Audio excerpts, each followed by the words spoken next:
Mirëmbrëma të nderuar zonja dhe zotrinj, do të jemi së bashku në edicionin qendror informativ këtu në ekranin e kanalit 7. Ndër të tjera do të ndiqni. Banorët e Nivicës shembin murin rrethues të Kakomez dhe shkatrojnë objektet duke çliruar rrugën drejt plazhit. Askush nuk i merr dot pronat tona. Kryeministri Rama deklaron se nuk do largohet nga detyra. Turma është rrëmbyer nga histeria e algoritmit. Në nart po bëhet betejë kundër Trump. Një protestuese heq flamurin e Izraelit nga muri i ambasadës. Diplomatja Galit Pelege quan veprimin turp për popullin shqiptar. Akti dënohet edhe nga qeveria. Arrestohet në Ksamil Vis Korçari një person me precedent penal dhe i kërkuar nga drejtësia gjatë tentativës për t'u arratisur përplasit 2 makina policie.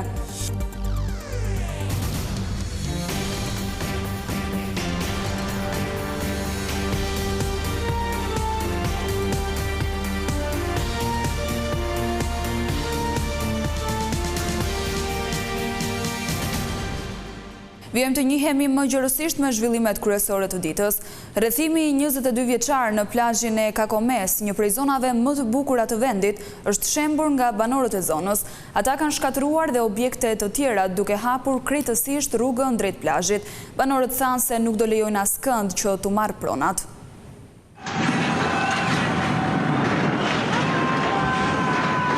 Qindra banor të Nivicës, Shën Vasilit dhe emigrantë të tjerë nga qytete të ndryshme të vendit kanë bërritur këtë të diel në zonën e Kakomez për të shembur rrethimin që prej shumë vitesh ishte vendosur në një nga perlat e jugut të vendit.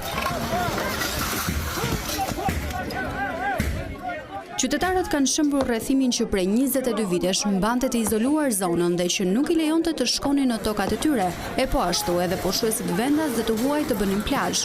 Ndërkohë që për ata që hynin, duhet të paguanin një tarif prej 10 eurosh.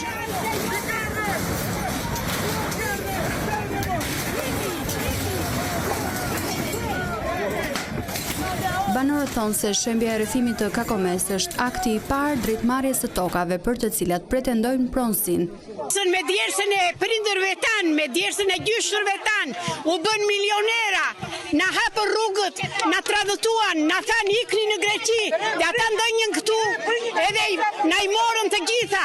Me letra me të tëra, na i blokoi kështu donte Saliu, Fatosi e ky hajduti tjetër, të tërë.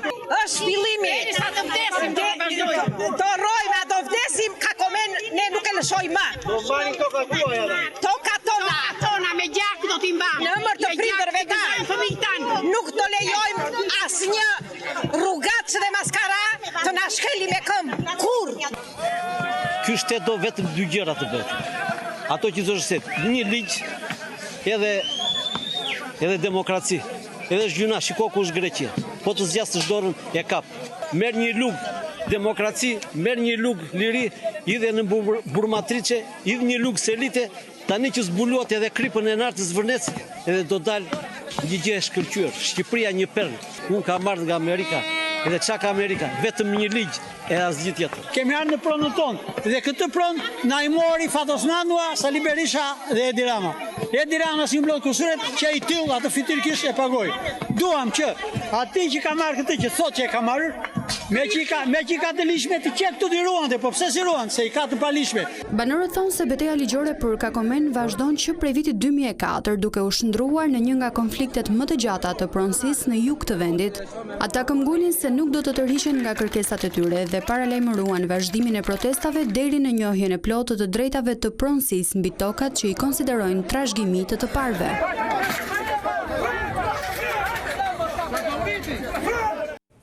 Kryeministri Rama ju përgjigj thirrjes së protestuesve për t'u dorëhequr duke thënë se nuk do të largohet nga detyra.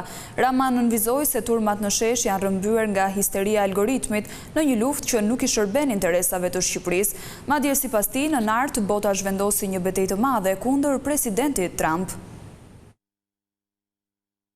Në ditën e 22 të protestës qytetarëve që kërkojnë ndërheqjen e qeverisë, kryeministri Edi Rama zgjodhi sërish të flasë për rrezikun që vjen nga algoritmi dhe diferencën që sipas tij ka mes fakteve dhe asaj që reflektohet në rrjetet sociale. Rama paralajmëroi për zhgënjim të atyre protestuesve që nuk e bëjnë këtë dallim, duke shfrytzuar një personazh të shkrimtarit francez të fillim shekullit të 19 Stendhal nga libri Manastiri i Parmës, i cili u zhgënjye kur pa realitetin e një fushë beteje.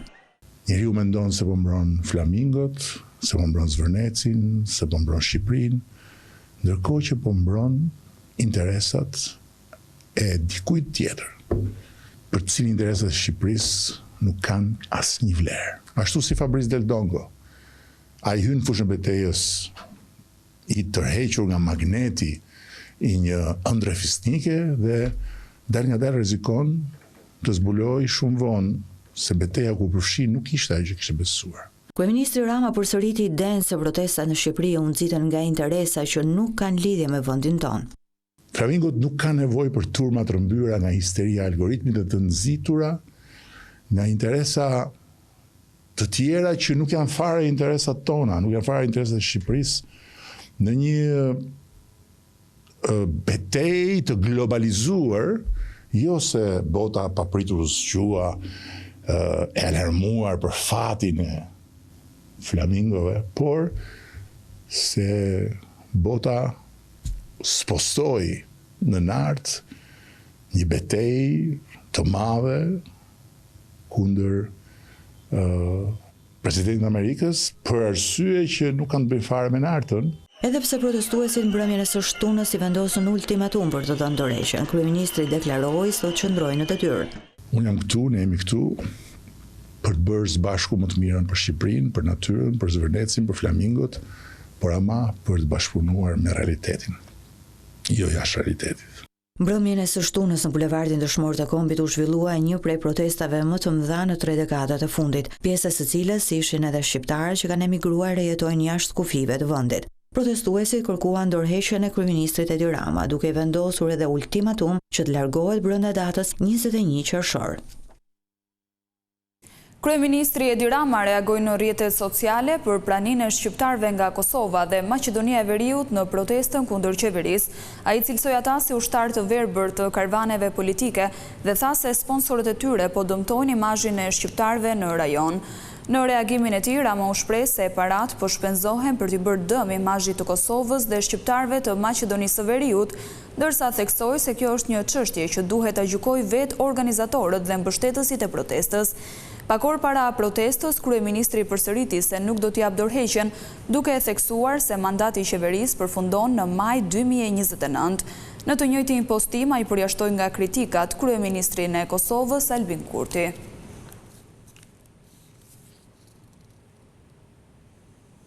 Në ditën e 22 të protestës kundër ndërtimit në Zvërnec, por edhe kundër qeverisë, qindra qytetarë janë mbledhur në sheshin Skënderbej dhe më pas kanë marshuar drejt kryeministrisë. Ata janë bashkuar me protestuesit, të cilët që prej protestës së djeshme kanë vendosur të qëndrojnë përpara godinës së qeverisë për gjatë gjithë ditës. Ata kanë refuzuar thirrjet e policisë, sipas të cilëve protestuesit kanë bllokuar hapësirën publike dhe po pengojnë qarkullimin në bulevardin Dëshmorët e Kombit. Protesta konsiderohet si kulmi i mobilizimit qytetar pas 3 javësh demonstrata të pandërprera.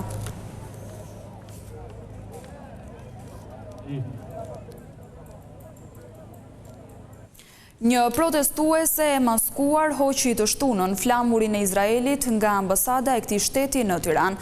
Ambasadorja Galit Peleg tha se veprimi turpëron popullin shqiptar dhe trashëgiminë e tij krenare. Edhe Ministria Jone Jashtme dënoi ngjarjen duke thënë se intoleranca dhe gjuha e urrëties janë të papranueshme. Kjo është videoja që tregon momentin kur hiqet flamuri i Izraelit nga godina ambasadës së këtij shteti në Tiranë mbrëmjen e së shtunës gjatë protestës së zhvilluar në kryeqytet. Një protestuese e maskuar ngjitet mbi mur dhe heq flamurin izraelit, ndërsa turma vijonte marshimin në rrugët e Tiranës. Lidhur me këtë ngjarje, ambasadorja e Izraelit në Shqipëri reagoi duke cilësuar veprimin turpërues për vendin.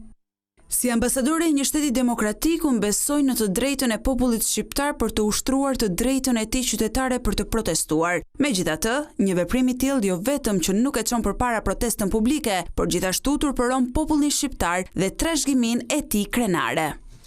Më herët, edhe Ministria për Europën dhe Punët e Jashtme dënoi ashpër heqjen e flamurit, duke theksuar se akte të tilla përbëjnë shfaqje të urrëties dhe intolerancës. Ky akt i turpshëm bie ndesh me traditën e gjatë shqiptare të mikpritjes, harmonisë dhe respektit për tjetrin, vlera që kanë karakterizuar shoqërinë tonë për breza me radhë. Ato nuk përfaqësojnë as Shqipërinë, as popullin shqiptar.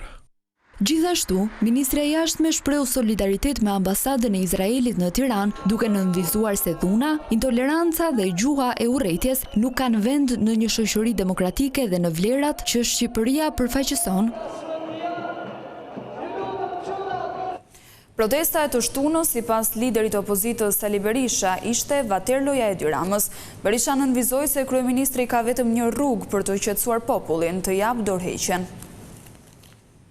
Kryetari i Partisë Demokratike Sali Berisha i është kundërpërgjigjur kryeministrit Edi Rama duke i kërkuar të dëgjojë kërkesat e protestuesve e të largohet. Në replikën e tij Berisha zgjodhi po një shkrimtar francez të shekullit të 19, Victor Hugo, dhe një personazh nga libri i tij të Mjerët, për t'i thënë kryeministrit Edi Rama se protesta e së shtunës ishte vaterloja e tij.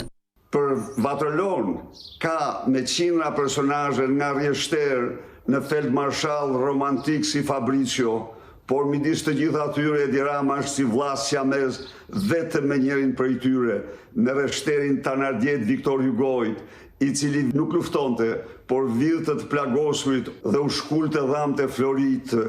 Kryetari PD-s deklaroi se vetmja rrugë për Edi Ramën është të japë dorëheqjen. Një lloj si tanardje Edi Rama vjedh dhe ka vjedhur këto kohë populli më të varfër, ka vjedhur votën, vjedh fondet, vjedh kafshatën, vjedh librat të shkollës, vjedh ilaçet e të smurve, vjedh pasuritë publike sikur të ishte një kolonizator, vjedh shpresën, rininë e shqiptarëve. Ndaj dhe thirrja ime largohu sa më parë nga detyra dhe prit verdiktin e drejtësisë. Sipas Berishës, nuk është e largë dita kur kryeministri Edi Rama do të përballet me drejtësinë.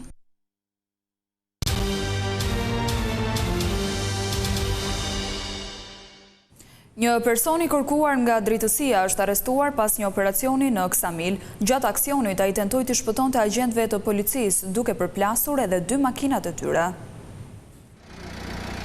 Një operacion i përbashkët i forcave operacionale të Tiranës dhe Komisariatit të Policisë së Rand ka çuar në arrestimin e 34 vjeçarit nga Elbasani, Elvis Koçi, i njohur ndryshe si Vis Korçari.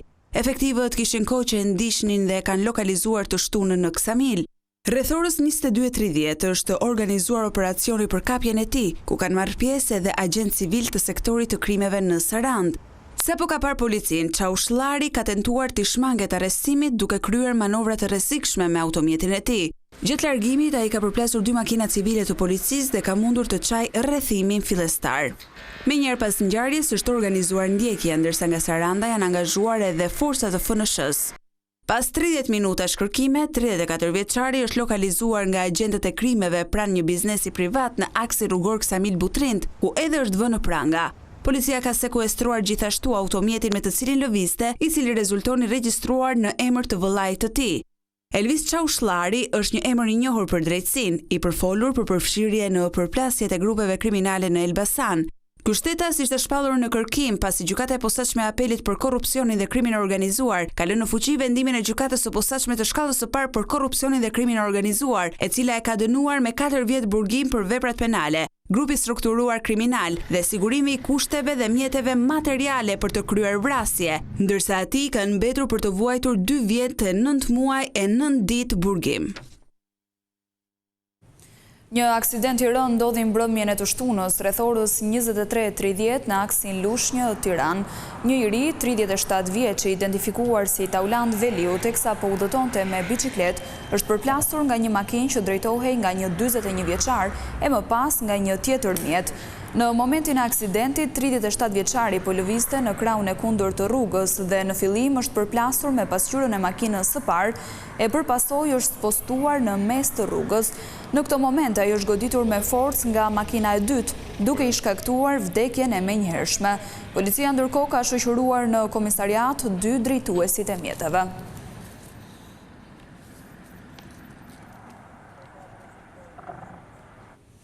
Mira nxënës janë bërë pjesë e shkollave verore që sjellin një tjetër mundësi për të organizuar sa më mirë pushimet verore. Programet e ndryshme ofrojnë argëtim dhe mundësi që të rinjtë të shprehin aftësitë e tyre krijuese. Edhe pse viti mësimor ka përfunduar, klasat dhe oborret vazhdojnë të mbushen çdo ditë me nxënës që janë pjesë e programit të shkollave verore. Për 2 javë me radhë, fëmijët marrin pjesë në aktivitete sportive, artistike dhe edukative. Në njërën prej klasave, nxënësit ndjekin programin e Art dhe Zeje, ku përmes vizatimit zhvillojnë aftësitë krijuese. Më pëlqen të jem pjesë e këtij programi që të kaloj një periudhë argëtuese me moshatarët e mi. Puna me dorë që unë kam si aftësi ta bëj. E kam shumë qejf pikturën dhe mësoj shumë gjëra që unë mund të pikturoj. Ndërsa në një tjetër klasë, fëmijët po mësojnë rregullat e qarkullimit rrugor në prani të punonjësve të policisë së shtetit. Ne sot mësuam për rregullat e qarkullimit që kur është drita e kuqe, ne duhet të ndalojmë. Lojrat dhe aktivitetet argëtuese zë një pjesë e rëndësishme të programit. Në këtë sallë, fëmijët po marrin pjesë në lojrat të organizuara në grup. Po kënaqem shumë, më shumë e bukur, bëm shumë lojra. Unë kam 3 ditë që kam ardhur dhe mirë duket se unë këndoj atje loz shumë lojra të ndryshme, kënaqem vizatoj. Në organizimin e aktiviteteve janë angazhuar edhe nxënës vullnetar nga gjimnazet e vendit. Dua fëmijët dhe më bëjnë të lumtur dhe ndaj përvojën time këtu.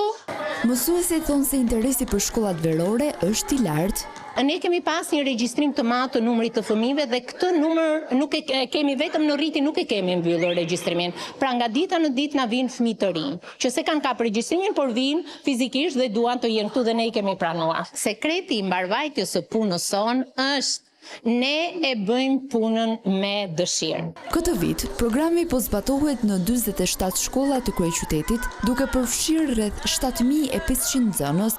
Fëmijët janë angazhuar në klube të ndryshme që përfshin artin, leximin, sportin, muzikën, teatrin, teknologjinë dhe gjuhët e huaja. Përmes këtyre aktiviteteve, synohet që periudha e pushimeve të shndërrohet në një mundësi për të mësuar, krijuar dhe për të socializuar. Violinisti i njohur Olen Cezari dhuroi një mbrëmje të veçantë për publikun në Durrës. Ai performoi në një nga sheshet kryesore të qytetit, ndërsa tingujt klasik u ndërthurën me muzikën elektronike. Në një atmosferë elektrizuese buzdetit, shëtitorja Taulandia në Durrës u kthye mbrëmjen e së shtunës në një skenë të hapur muzike dhe emocionesh, ku qindra qytetarë dhe turistë shijuan një spektakël të veçantë artistik. Violinisti me famë ndërkombëtare Olen Cezari së bashku me DJ-n francez Charles B sollën një performancë unike që ndërthuri tingujt elegant të violinës me ritmet moderne elektronike. Ka marrë nga një nga DJ-t më të famshëm të botë, që është DJ Charles. Është komplet një gjë e re për të gjithë, është një gjë e re edhe për mua. Dhe unë performoj me DJ në përballë, për hera parë që lidhem me Charlesin. Dhe kam nga Taiwan DJ Unicorn me vete. DJ Charles B, i cili performoi për herë të parë në Shqipëri, vlerësoi mikpritjen dhe atmosferën e krijuar në Durrës. Është hera ime e parë në Durrës dhe hera e parë në Shqipëri. Kam gjetur një atmosferë të mrekullueshme, një perëndim magjepsës, ushqim të shkëlqyer dhe jam shumë i emocionuar për këtë mbrëmje. Është kënaqësi e veçantë të bashkëpunoj me Olen Cezarin, i cili është nga ky qytet, për të sjellë një shfaqje unike për publikun. Pjesë e mbrëmjes ishte edhe DJ Unicorn, e cila përveç performancës muzikore solli për publikun një spektakël me efekte zjarri. Koncerti u shndrua në një nga aktivitetet më tërheqëse të fundjavës në qytetin bregdetar, duke sjellë në zemër të Durrësit një kombinim të veçantë të muzikës klasike dhe asaj elektronike.